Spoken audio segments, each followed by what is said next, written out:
Hello everyone, welcome to Barry's Book Reviews. This is episode number 8.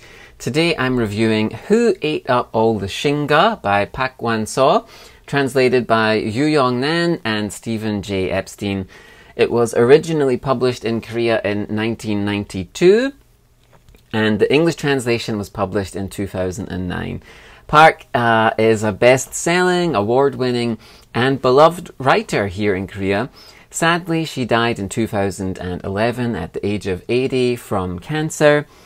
Her work over her career has actually been very widely translated and published around the world.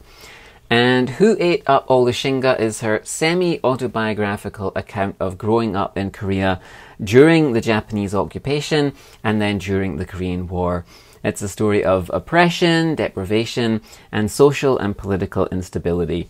It's a very popular novel, and I believe it sold over 1 million copies in Korea. And Wan suh is probably one of the most beloved authors of her time. Her death from gallbladder cancer in 2011 was met with an outpouring of public grief. The 80-year-old novelist had come to be known as Yokchib Ajuma, or the auntie next door, for her conversational writing style and the witty, colloquial stories about social conventions and complexities of Korean life. So she was beloved by millions across the country, and her fans openly mourned the passing of a true literary icon. And actually, Park didn't launch her literary career until she was almost 40, but she became a very prolific writer. She would eventually write around 20 novels and nearly 150 short stories, as well as children's books and many essays on a wide variety of topics. Her career spanned 4 decades, and she kept writing up until her death. In fact, her final piece of work, Roads Not Taken Are More Beautiful, a celebration of old age and nature, was published just a few months before she passed away. Park remains one of the few Korean writers whose work connected with both the general public, who bought millions of copies of her books, as well as with the notoriously fickle Korean literary establishment, who bestowed numerous prestigious awards upon her across the breadth of her career. Behind that success, however, was a woman who'd lived a difficult life and experienced a great deal of tragedy. Park was famous for drawing on her personal tragedy and her own experiences, and she drew on those experiences for Who Ate Up All the Shinga.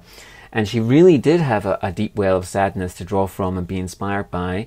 And in Shinga, she writes about her early childhood and the traumatic experience of being transplanted from an idyllic and pastoral life in the countryside to an entirely strange new life in a bustling, overcrowded and dirty Seoul. She recounts her experiences as a child and the dislocation she felt trying to adapt to a new life in the unfamiliar city. The novel reflects on these events and shows her coming to terms with the hardships that life imposes on her, and it shows a city living under Japanese occupation and the effects this had on everyone in her life, her family and neighbours and the people around her. And there's a quote, a famous quote from Park in which she says, "Things that have not been experienced cannot be written." And I think this novel represents her attempt to record and make sense of these life experiences, her childhood, the occupation, and then the war. And she mines her memories of growing up and being a child through these experiences, being a young person. She mines her memories for very rich observations about the difficult lives that essentially everyone around her, were forced to live. And this novel, Who Ate Up All the Shinga, charts the progression of her consciousness at this time, and it does so with very clear perception. And in fact, a literary critic called Chae Kyung-hee described the book as a portrait of the artist as a little girl. We sort of see her developing consciousness and awareness about injustice and about things that she sees that happening around her that she thinks are wrong.